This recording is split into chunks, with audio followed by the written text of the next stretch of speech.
Hey everyone, welcome back to Corporate Decoder. Today we're diving into Waste Management's annual report, and let me tell you, there's a lot of trash. Information to unpack.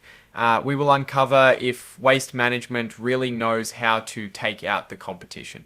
For the year ending December 31st, 2024, Waste Management, North America's big player in the environmental solutions game, filed its yearly report, also known as a 10K, giving us a peek under the hood. Think of this report as a financial health checkup for the company. Waste Management, or WM, is a huge company that manages waste from collecting it to getting rid of it and even making energy from it. They operate all over the United States and Canada. Think of them as the sanitation department for businesses and cities. Inside this report, you'll find everything from how much money they made to what risks they see coming down the road and even who's sitting on the board of directors. There's also an intense list of risks, enough to make your head spin. First up, a word of caution: this report has forward-looking statements. Basically, they're making educated guesses about the future, but the company wants you to know that things might not go exactly as planned. Let's dive into some of the key risks facing Waste Management. Think of these as potential banana peels on their path to success. Some of these risks include failing to implement their business strategy, complying with environmental laws, and keeping their workers safe.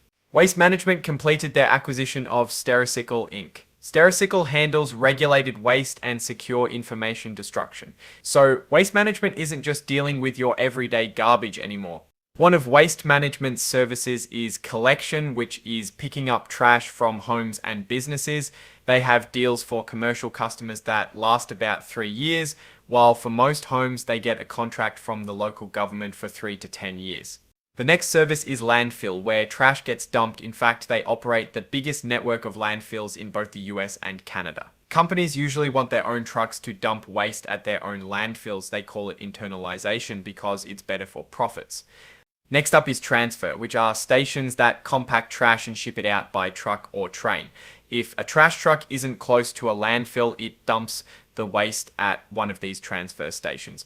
They also offer strategic business solutions, which handles waste for companies that are located all over the US and Canada.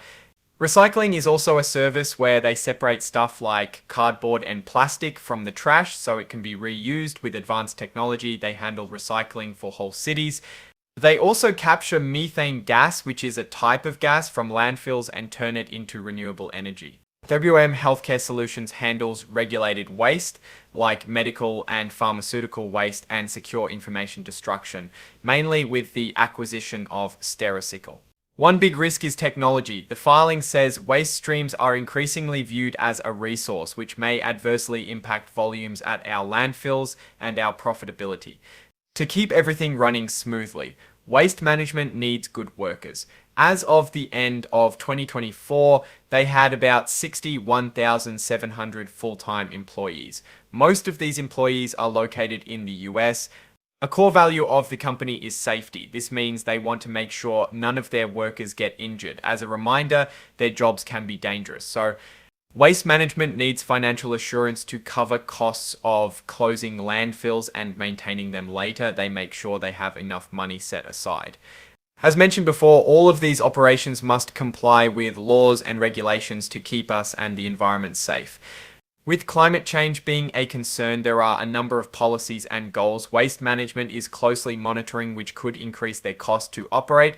Another challenge highlighted was recycling. Regulations can affect the flow of recyclables and increase processing costs.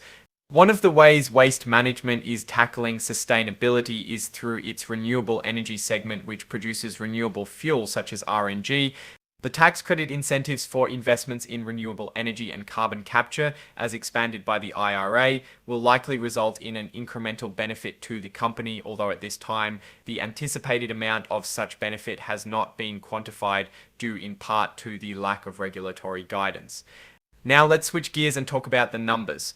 Their revenues, earnings, and cash flows can change depending on commodity prices and demand, and they might change a lot without warning. It's like the price of gas, it can go up or down suddenly. A key element of their strategy is yield management, which includes focus on price leadership. Losing volumes as a result of price increases may negatively affect their cash flows or results of operations. Their operations are also subjected to increasing scrutiny, making compliance a top priority and a growing cost center. If technology fails, it would be bad. Likewise, inability to adapt to and manage the benefits and risks of artificial intelligence could expose them to liability.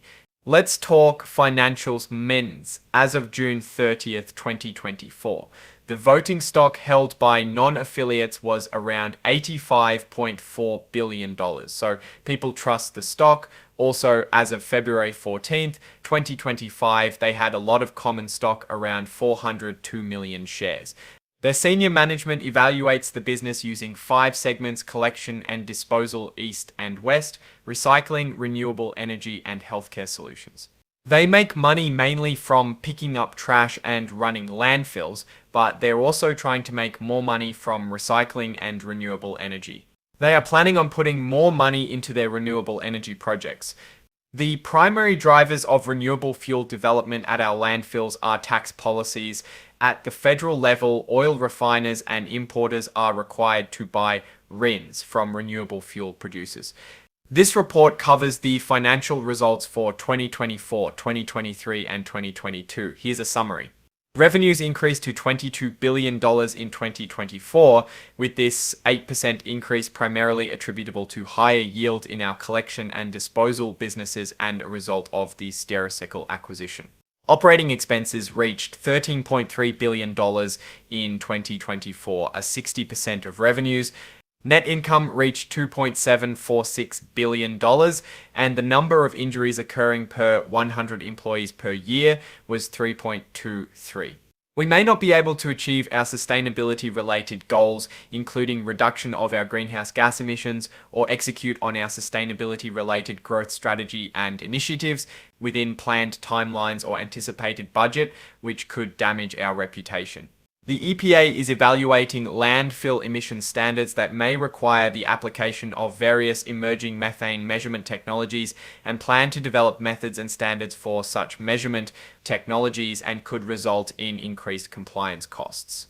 Now for my take. Waste Management is a well-established company that knows its core business very well, handling trash. They are moving into greener areas by recycling and converting gas to energy, which is smart, but may mean bigger investments.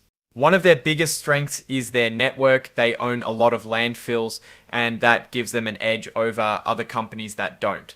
One of their biggest weaknesses is increasing regulations. Waste Management has been consistently increasing the value of the stock. They've been increasing quarterly dividends, and they expect to continue to do so in 2025. As a large accelerated filer, I think there is little doubt they know what they are doing. I give them a buy with a target range of $200-$220 based on their projected increase on dividends and solid growth. And that's Waste Management in a nutshell. If you enjoyed this breakdown, be sure to subscribe, like, and leave your comments below. We'll catch you in the next one.